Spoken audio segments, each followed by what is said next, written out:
కరీంనగర్ నడిబొడ్డున ఉన్న పిఎంజే జ్యువెలరీలో ఈ నెల 3వ తేదీన సరిగ్గా 11 గంటల ప్రాంతంలో 5గురు దుండగులు వచ్చారు. ఆ బీహార్ గ్యాంగ్గా పోలీసులు ప్రాథమికంగా నిర్ధారించారు.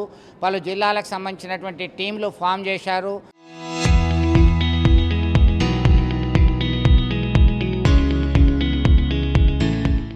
మొత్తం మీద వారిని పట్టుకునేటువంటి పనిలో బీహార్, హర్యానా, మహారాష్ట్ర, కర్ణాటక ప్రాంతాలకి తరలించడం జరిగింది. ఐ లవ్ నందూర్పూర్ అనేటువంటి అంశము బ్యాగ్ మీద ఉంది. ఎవరైతే ఆ దొంగలు ఆ బ్యాగును నగల దుకాణంలో వదిలిపెట్టారో ఆ బ్యాగ్ ఆధారంగా కీలకమైనటువంటిగా మహారాష్ట్ర, గుజరాత్ బార్డర్లో ఆ కంపెనీ ఉన్నట్టుగా గుర్తించారు పోలీసులు.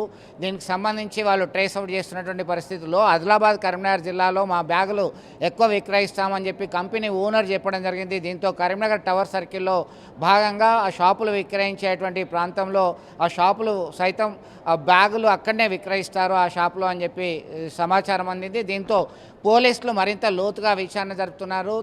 దీంతో ఎవరికీ అనుమానం రాకుండా పక్కాగా మాస్కులు లేకుండా కరీంనగర్లో ఈ దోపిడీ జరిగిన తర్వాత శాతవాహన యూనివర్సిటీ అక్కడి నుంచి అటు మల్లాపూర్, చింతకుంట ప్రాంతంలో కాల్వ ద్వారా సీసీ కెమెరా కవరేజ్ కాని ప్రాంతం నుంచి వెళ్ళారు. దీనిలో కొక్కరికుంట, రామడుగు ఆ ప్రాంతంలో మండలంలో రుద్రారం ఆ గ్రామంలో ఇంటి దగ్గర సీసీ ఫుటేజ్లో వాళ్ళ కదలికలు నిక్షిప్తమయ్యా. దీనిలో కంటైనర్లో ఎక్కి వెళ్ళారా లేదంటే ట్రైన్ మార్గం ద్వారా వేరే ప్రాంతంకి వెళ్ళారా అనేది గమనించారు. దీనిలో భాగంగా బీహార్ ప్రాంతంలో దొంగలు ఉపయోగించినటువంటి అపాచీ వెహికల్ అలాగే పల్సర్ వెహికల్ ఉన్నట్టుగా సమాచారం అందుతుంది. దీని మీద ఖచ్చితంగా తీసుకుందాం, చర్యలు చేపట్టాలి అని డిమాండ్ చేస్తున్నారు. ఒకవైపు ప్రతిపక్ష నేతలు, బీఆర్ఎస్ నేతలు ఇప్పటికే బాధితులను పరామర్శించారు.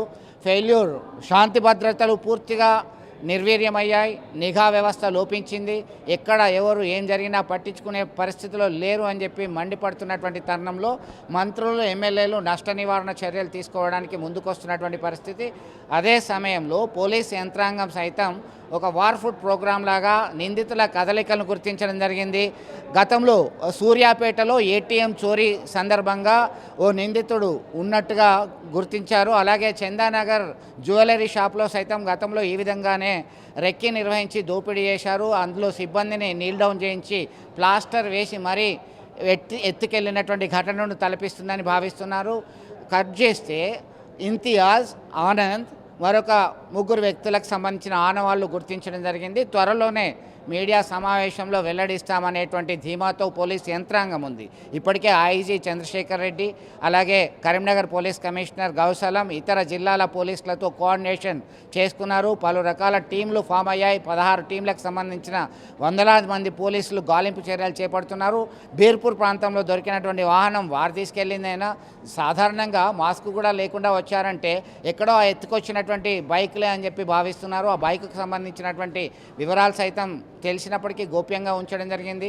సెల్ ఫోన్ శాతవాహన యూనివర్సిటీ పరిధిలో ఆ సెల్ ఫోన్ దొంగ పడేసిపోయిండు. దానిపైన ఆ సమయంలో ఏ నెంబర్లు పనిచేశాయి, ఏ నెంబర్కి సిగ్నల్ ఉంది, ఎవరెవరితో మాట్లాడారనేటువంటి కోణంలో సిగ్నలింగ్ వ్యవస్థ ఆధారంగా నెంబర్లను ట్రేస్ చేస్తున్నారు. పురోగతి సాధిస్తున్నామని చెప్పి పోలీసులు భావిస్తున్నటువంటి పరిస్థితి. మొత్తం మీద ఫైనల్ రిజల్ట్ కావాలి, దొంగ ఎవడో దొరకాలి, ఇలాంటి ఘటనలు పునరావృతం కాకుండా చూడాలని చెప్పి కరీంనగర్ ప్రజలు కోరుతున్నటువంటి పరిస్థితి గమనించవచ్చు.